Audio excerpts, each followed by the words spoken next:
So yeah, thank you very much, Luce, for being here for a short interview, because you are this week in our online workshop, the Digital Analytics for Monitoring and Evaluation.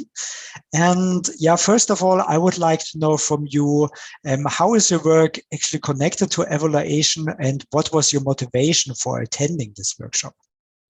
Well, first of all, motivation is our team won the scholarship from the hackathon from, was it last year? Yeah, last 2020. year. Yeah, 2020. So that's my motivation, but also for this specific topic, it's very close to what I do right now. I am the Deputy Activity Director for a USAID funded project on local governance here in Indonesia. And one of the units that I manage is the monitoring and evaluation, and we're dealing with a lot of data as well. And so I want to figure out, I come from the old school of doing M&E, using, survey questionnaires that are paper-based, and now we're handling so much data. And when I look at it, how does my colleague, my staff, my team members generate all these figures and data in so quickly? So they must be using some tools, but at the same time too, I'm reading quite a lot on the new language that's coming up. Like, we recruit for data scientists, and what does data scientists do? What is data analytics and all that? That wasn't the language that we were using during my generation. Shows my age, as I said, as an IPDET alumni. But I feel that it's really going to be useful for the work that I do. I will be able, in fact, I've promised to share to my team what I would be learning from here, the different tools that I have learned, which might be useful for them. For example, the Rapid Pro in terms of developing a survey questionnaire using mobile phones. Might be useful. So for me, the biggest motivation really also is to upgrade my skills. I've always found IPDET very cutting edge in terms of things that are being done in the area of monitoring and evaluation. And this is the place to learn new things happening, in M&E. That's why this would be like my third time, I think already, or fourth even, joining IPDET. Every year I look forward to what are the trainings that are being offered, to see if there are certain things that I could learn and upskill myself. You always have to keep up with new things happening, especially with technology. There's always things that are coming up, new things that are being applied to our line of work. So that's my biggest motivation actually for joining IPDET. Okay, yeah, very nice. Well, thank you very much as well. Yeah. So you already more or less answered my last question as well, because you said your third. Well, actually, I think at the first day you said you attended already 15 years ago. Yes, that was 2007. And you know what? If you ask me about the change from before to now, I remember in my training that was still in Ottawa. And my first in that training, we had like this thick of books, of all the materials, 2 volumes of materials for the entire training. Whereas now everything is just online. So you don't have to carry anything except, pen and paper and your iPad or, your computer. And that's about it. Whereas before I had to carry that huge collection of all the materials for our training. So, and it was always face-to-face. There was no online training at that time. Yeah, that's true. Well, actually, still for us in Switzerland, the on-site program is still like the heart of IPDET, right? Because we would like to do it because we have all this networking. We still also have paper materials because we have the handbook for the core course as well. And but of course, due to the COVID, we implemented the whole online program, and we will stay with it as well because it offers more opportunities for some people as well, which are normally, for example, not possible to attend the on-site program. Right, for example, travel restrictions, visa restrictions, the money which you need to spend in this course because it's not the cheapest one, and so investment. It's really an investment. Yeah, it is an investment, but I feel it's worth it as an investment, to be honest, because one, of course, the prestige of being a member and part of IPDET. I'm one of the lucky ones. I don't know if there's still any one of us who's still, a member of IPDET who has lifetime membership. Mm-hmm. So I have lifetime memberships. So, and I look forward always, as I said, to every year trainings. But there's really so much that I learned every year. There's always, when I joined that year for the IPDET and hackathon, the learning was also tremendous. I always brag about it, that this is what I learned. This is how we did. I was like so amazed at how we were able to conduct the hackathon online. At first, I had doubts about it, on how it's going to happen, but it was quite, remarkable and, how do you call this? Memorable experience. Mm-hmm. Yeah, trust me, we also had doubts how it works. It was like, oh my God, how shall we do it? Yeah, no, you guys did an amazing job. I couldn't believe it, all of us. And somehow we were able to, gel as if, at least within the team, because there was lots of interaction for us who was developing that. It was like face-to-face, just the same. After the sessions, we would have after sessions to discuss what we wanted to do. And I was able to find the connection between the project that we did in hackathon with this training, actually, because our proposal at that time was how to reach out to vulnerable groups, right? I was working in Afghanistan at that time. And so the idea was, I pitched the idea of, how could we encourage women to voice, themselves when evaluations are being done. And sometimes in a country like Afghanistan, it's hard to reach women.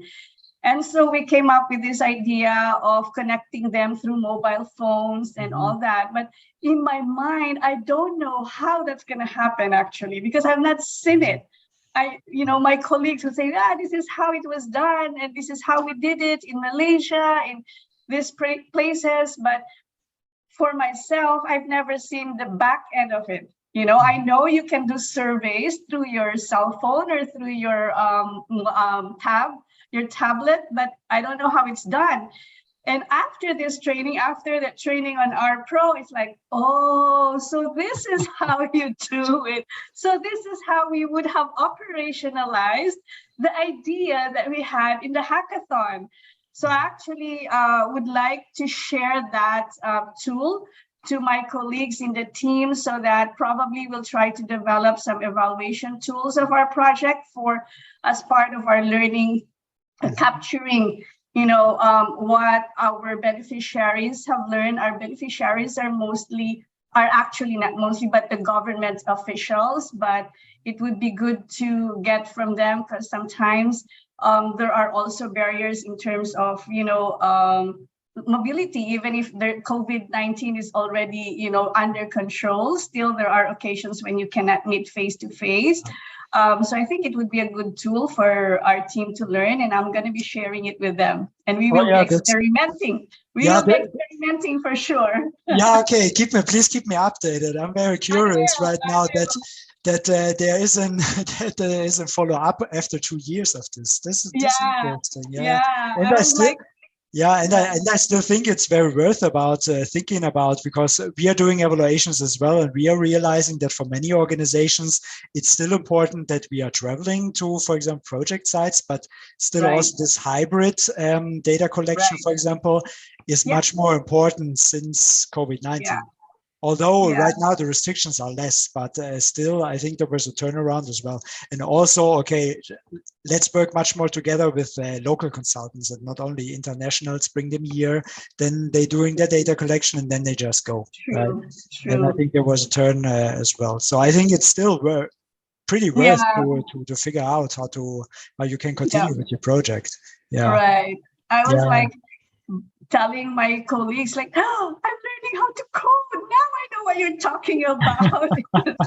You work with these young, millennials, and they have their own language. And I feel like I'm missing out a lot. So at first I was actually worried about this training, this particular training, when I was answering the questions in the pre survey. Yeah, that's right. And I felt like I probably would have zero. I'm the one who answered like zero knowledge on this one. So I came with like an open mind that, you know, I will probably not be able to catch up given that I don't have any experience on digital analytics and all that. I'm only stuck with my Excel, you know, sheets. I cannot go beyond that.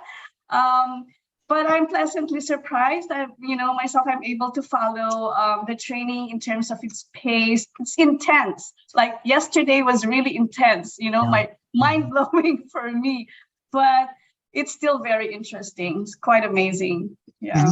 Yeah, I will give this feedback to Callum and Claudia as well. For them, it was also intense, well, especially also for Claudia the last 2 days with R and screen sharing, and that everyone can follow actually, right? Right. And, you know, she's amazing in terms of switching back and forth and coaching us on whoever is using the offline version versus the online version. Wow, she did it well. Yeah, I will forward it to Claudia as well. Please. I think they will be very happy. And one last question, because you said you are alumni, of course, of IPDET, long life. In the last years, did you have used something? For example, there is the listserv and newsletter. Did you use something like this, or are you in contact with other IPDET alumni, or? I've lost contact of many of, I would say, my batchmates. So I still look through the listserv. In fact, the listserv is very helpful. I never delete that. And that's the one that's clogging my Yahoo. You know, I have like, my son would say, Mom, you have like 3,000 emails you haven't read. No, those are all IPDET.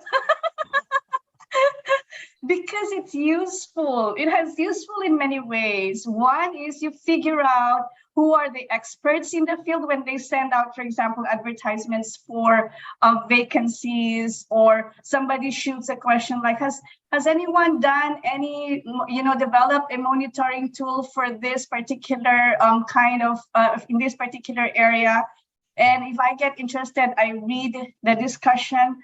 But also sometimes I get stuck in developing scopes of work or terms of reference for midterm evaluation or end-line evaluation. And I got a lot of ideas from the listserv. Yeah. And it's growing. Yeah, well, yeah, of course. Every year it's growing, actually. It's growing. Yeah. It goes to my spam sometimes because I guess because of the number of people it's sent to. But I always like bring it back. It comes to my inbox. It's not a spam. Okay. Yeah, that's very good feedback as well, that it's really used. And I think because I'm following also the listserv discussions, and yeah, of course, some topics are more important for me, others not so much, but it's very interesting that you really see, okay, there are news coming in, discussions growing, and then it's very interesting to see this, right? How it goes. And it's also, it's a way of keeping up with what are the new things that people are writing or talking about, because the field of M&E, it has its fundamentals, right, on research rigor and methodology. But like I said, things are changing, and the language itself that's being used is changing. What are the buzzwords? The buzzwords in 2007, when I first started with IPDET, is no longer the same as the buzzwords that we have right now.